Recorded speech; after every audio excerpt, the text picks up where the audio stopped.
நாமக்கல் நகர மற்றும் தாலுகா ஹோட்டல் உரிமையாளர்கள் அறிவிப்பை ஒன்றை வெளியிட்டிருக்கின்றனர். மறைமுக கட்டணங்களால் உணவக தொழில் பெரிதும் பாதிக்கப்படுகிறது எனவும் சங்கம் சார்பில் வேதனை தெரிவித்துள்ளனர். இதன் காரணமாக ஸ்விக்கி, ஜொமேட்டோவுக்கு உணவு இல்லை என்றும் அவர்கள் அறிவித்துள்ளனர். இது குறித்தான கூடுதல் விவரங்களோடு எமது செய்தியாளர் பிருத்திவிராஜ் இணைப்பில் இணைகிறார். பிருத்திவிராஜ், வணக்கம். இது குறித்தான முழு விவரங்கள் என்ன?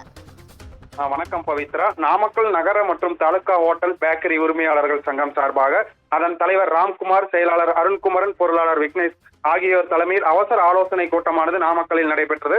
இதில் ஹோட்டலில் இருந்து உணவுப் பொருட்கள் வாங்கி ஆன்லைன் வழியாக விற்பனை செய்யும் பெரும் நிறுவனங்கள் விளம்பரம் உள்ளிட்ட பல்வேறு மறைமுக கட்டணங்களை அந்த ஹோட்டல் உரிமையாளர்களிடம் வசூலித்து வருகின்றனர். இதனால் ஹோட்டல் தொழில் பெரிதும் பாதிப்படைகிறது.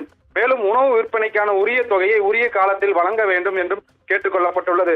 அதனைத் தொடர்ந்து சங்க நிர்வாகிகள் கூட்டாக சேர்ந்து செய்தியாளர்களை சந்தித்து பேசுகையில், அப்போது ஆன்லைன் செயலியான ஜொமேட்டோ மற்றும் ஸ்விக்கி ஆகிய பெரும் நிறுவனங்கள் ஒவ்வொரு கடைகளிலும் ஒவ்வொரு கமிஷன் பெறுகின்றனர்.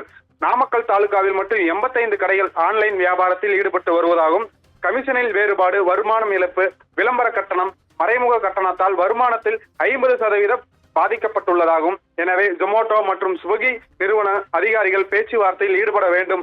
இதில் உடன்பாடு எட்டப்படவில்லை எனில் வரும் ஜூலை 1 முதல் காலவரையற்ற ஆன்லைன் வர்த்தகம் நிறுத்தி வைக்கப்படும் என்று நாமக்கல் ஹோட்டல் உரிமையாளர் மற்றும் பேக்கரி உரிமையாளர்கள் சங்கம் சார்பாக தெரிவித்துள்ளனர்.